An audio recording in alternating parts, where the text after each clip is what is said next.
इस तरीके का डर नहीं लगता कि सामने बड़े उद्योगपति, दिग्गज या फिर तमाम नेता है, आप इस जो क्षेत्र में हैं वो नए हैं? अच्छा, ऐसा कोई डर नहीं है। रिकी गोयल जी है, उनकी धर्मपत्नी भी सामने है, और भी तमाम जो भाजपा से भी काफ़ी जो आवेदन लोगों ने दिए हैं, इस दौड़ में किस तरीके से जीत पाएंगे? टिकट के लिए हमने अप्लाई किया हुआ है भारतीय जनता पार्टी की तरफ से, और अगर किसी कारण से वो हमें टिकट नहीं दे पाते तो फिर किसी को टिकट मिलती है, नहीं मिलती है। और मैं ये भी चाहूँगी, नेताओं का आज भी मैं अपनी पुलिस वेरिफिकेशन के लिए गई जी, और वहाँ 4 बच्चे मुझे ऐसे मिले जो कि मेंबरशिप के लिए भी ट्राई कर रहे हैं, और सबसे पहले जाते ही उन्होंने जब ये किया ना तब मुझे तो मुझे बड़ा गर्व महसूस हुआ।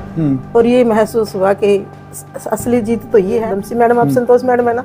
हाँ बेटे, संतोष मैडम हूँ। तो वो ये एहसास करवाते हैं कि हमारी मैडम हैं, हमें आपसे पढ़ाऊँ जी। हाँ बेटे, बाई फेस मैं तुम्हें जानती हूँ, लेकिन नाम शायद मेरे को याद नहीं है। तो यानी ये प्लस पॉइंट रहने वाला है, क्योंकि जहाँ तमाम नेता अब उन घरों तक जाएंगे, लेकिन उन घरों में एक नाम ऐसा है जो संतोष है वो पहले से ही पहुंच चुका है। हाँ, ये फायदा मिलने वाला है। ये मेरा प्लस पॉइंट रहेगा। तो जीत सकते हैं, आराम से जीत सकते हैं, ये मुझे पूरी उम्मीद है। अच्छा, तो पहले बच्चों को पढ़ाया और अब सियासत की दुनिया में कदम रख रही है संतोष शर्मा। संतोष शर्मा नाम ही काफ़ी है उन लोगों के लिए जो सीवन से लोग इस वीडियो को देख रहे हैं, क्योंकि हर घर में एक ऐसा बच्चा होगा जिन्होंने संतोष मैडम का नाम सुना होगा, संतोष मैडम से पढ़े होंगे। सीवन के लोग जो देख रहे हैं, फिलहाल मैडम ने सियासत की दुनिया में कदम रख दिया है और सीवन नगर पालिका के चुनाव में ताल ठोकती है। और किस तरीके की रणनीति है, किस तरीके का प्यार मिल रहा है, मैडम से सीधी बातचीत कर लेते हैं। मैडम, बहुत बहुत स्वागत है आपका जेपीटीवी में। जी मैडम, किस तरीके से जहन में आया कि शिक्षा जगत से आप जुड़े हैं, इसके बाद सेवा का भाव जो आपको आया है, जहन में क्या आया? क्या कुछ वो था कि चुनाव लड़ना चाहिए? सीधा पहला सवाल यही। सबसे पहली बात तो कि पब्लिक की इच्छा मैंने महसूस की जी, वो चाहते थे कि आप चुनाव लड़े, तो फिर मैंने भी सोचा कि समाज सेवा तो की है, क्यों ना अब थोड़ी दूसरी तरह से समाज सेवा कर ली जाए, पब्लिक यानी सियासत की दुनिया में भी आया जाए। इसके बारे में भी थोड़ा सा जाने, पहचाने और समाज के साथ जुड़े। सीवन में लगातार आप जाते हैं, डोर टू डोर भी आप जा रहे हैं, लोगों से मिल रहे हैं, जनता की नब्ज टटोल रहे हैं। किन मुद्दों को लेकर ये चुनाव होने जा रहा है? यही समाज, गांव के विकास के लिए, नगर के विकास के लिए, नगर की जो समस्याएं हैं उसका समाधान सुचारू रूप से हो, वो ये चाहते हैं, और ठीक ढंग से हो, ईमानदारी से हो जी। शायद यही उनकी सबसे बड़ी इच्छा। और देखते हैं, अगर समाज या जनता हमें अपना आशीर्वाद देती है, प्यार देती है, तो उनके उन मुद्दों को क्लियर करने की कोशिश भरपूर करें। किस तरीके का डर नहीं लगता कि सामने बड़े उद्योगपति, दिग्गज या फिर तमाम नेता है, आप इस जो क्षेत्र में हैं वो नए हैं, तो डर नहीं लगता कि हार का डर और जीत की खुशी, किसी इस तरीके की कोई भाव है? नहीं, ऐसा कुछ नहीं है, ये भाव मैं लेके चल ही नहीं रही। अच्छा, यानी मतलब कोई इतना हार जीत उस प्रभु और वो जनता जो पब्लिक चाहती है उस पे निर्भर है, और वो जैसा चाहे, जैसा मुझे परिणाम दे, मुझे स्वीकार है। अच्छा, ऐसा कोई डर नहीं है। ऐसा कोई डर नहीं है। हाँ, पदार्पण जरूर नया है, थोड़ा धीरे धीरे हो जाएगा ठीक जी, ऐसा कोई वो नहीं है। ऐसा कोई इंसिडेंस हुआ मैडम, जो मैंने अभी शुरुआत में शुरू किया है, कि आप घरों में जब जाते हैं और वहां पर कोई ऐसा स्टूडेंट मिल जाता है, तो किस तरीके के उनके भाव रहते हैं? बहुत प्यारे भाव रहते हैं, और एकदम से सबसे बड़ा एहसास वो यही करवा देते हैं कि वो उनके सामने हम यूं ना करें, वो हमारे सामने यूं कर रहे हैं जी। तो ये सबसे बड़ी खुशी की बात है मेरे लिए, क्योंकि नेताओं का आज भी मैं अपनी पुलिस वेरिफिकेशन के लिए गई जी, और वहाँ 4 बच्चे मुझे ऐसे मिले जो कि मेंबरशिप के लिए भी ट्राई कर रहे हैं, और सबसे पहले जाते ही उन्होंने जब ये किया ना तब मुझे तो मुझे बड़ा गर्व महसूस हुआ। और ये महसूस हुआ कि असली जीत तो ये है, बाकी देखें जनता और मुझे चाहती है, तो मैं उसको सिरोधारी है उनकी इच्छा। सामने और भी कैंडिडेट है, या फिर मैं बात करूं कि रिकी गोयल जी है, उनकी धर्मपत्नी भी सामने है, और भी तमाम जो भाजपा से भी काफी जो आवेदन लोगों ने दिए हैं, इस दौड़ में किस तरीके से जीत पाएंगे? देखो, जैसा रहेगा ठीक रहेगा, बढ़िया रहेगा, कोई ऐसी बात नहीं है, वो अपनी तरफ से ट्राई करते रहे, हम अपनी तरफ से कर रहे हैं, जो जीतेगा वो ठीक। तो सियासी दावपेच किस तरीके से रहेंगे और सियासी दावपेच के सिखाने वाले कौन है? मुझे सिखाने वाला कोई नहीं है, बस जनता चाहेगी जी, जनता जिसको चाहेगी।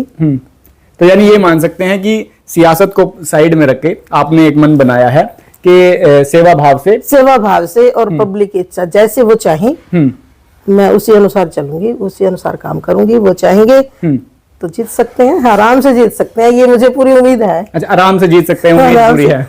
मुझे पूरी उम्मीद है, मुझे इतना मतलब एहसास है कि शायद मैं जीत जाऊं। तो सुनने में एक ये आया है कि ऐसी कोई टीम है जो तैयार हुई, उन्होंने आपको कहा, और वो आपके बच्चे ही हैं जो आपसे पड़े हुए हैं। क्या ये सच्चाई है? कि ये बिल्कुल सच्चाई है जी। तो उनकी क्या कुछ तैयारी थी, क्या कुछ उन्होंने कहा था आपको? बस यही कहा था कि मैडम एक बार समाज सेवा का मौका हमें दे दो, और मैंने उनकी इच्छा को अपने जहन में रखा और कोशिश मैंने सोचा कि इनका साथ देना चाहिए। जब इनकी इतनी निजी इच्छा है, दिल से ये मुझे चाहते हैं, तो फिर क्यों ना एक बार इनको मौका दें। और मुझे ऐसा लगता है कि वो बच्चे मुझे जीत दिलवाएंगे दिलवाएंगे जी। स्कूल की अगर बात करें तो कहा जाता है कि आप काफी स्ट्रिक्ट टीचर थे, तो बच्चे सामने ऐसे आते हैं कि एकदम से जो स्ट्रिक्ट टीचर का आपको ओहदा दिया गया था, तो उस लिहाज से जब आप बच्चों से मिलते हैं तो क्या कुछ उनका कहना होता है? बस वो एक्सपीरियंस आपका बिल्कुल सही है। जब भी मैं सामने उनके आती हूँ, वो ये जरूर है कि रिगार्ड भी है और उनके मन में एक झेप भी है। वो कई बार तो ऐसा लगता है कि अपना रास्ता ही बदल लेते हैं, मैडम आ रहे हैं ना तो अपना रास्ता बदल के ऐसे चलने की लेकिन ऐसी बात नहीं, कई बार भीड़ से भी निकल के बच्चे मेरे पास आते हैं। कई बार आगे चले गए और उन्हें पता है भी संतोष मैडम खड़े हैं, तो मैंने ये भी नोट किया है कि वो पीछे आएंगे एकदम से, मैडम आप संतोष मैडम है ना? हाँ बेटे संतोष मैडम हूँ।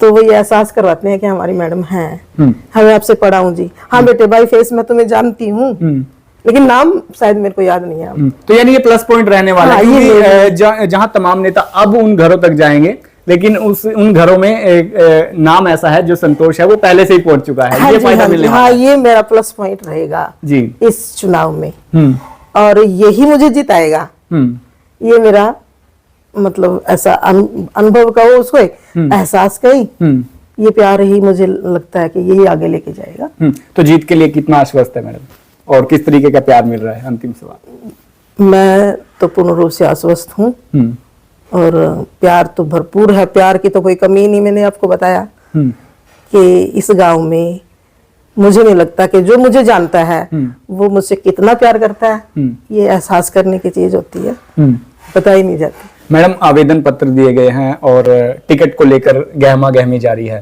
तो उसको लेकर क्या कुछ कहना है?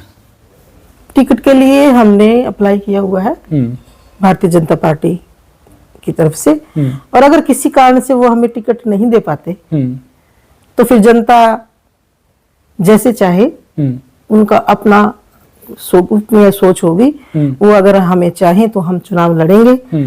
और फिर हमारी सोच सबसे बड़ी बात यह है कि अगर आशीर्वाद हमें मिलता है, जनता का प्यार हमें मिलता है, तो हम ये चाहेंगे कि बिना किसी लोभ, बिना किसी लालच, बिना किसी भ्रष्टाचार के अपने नगर का संपूर्ण विकास करें।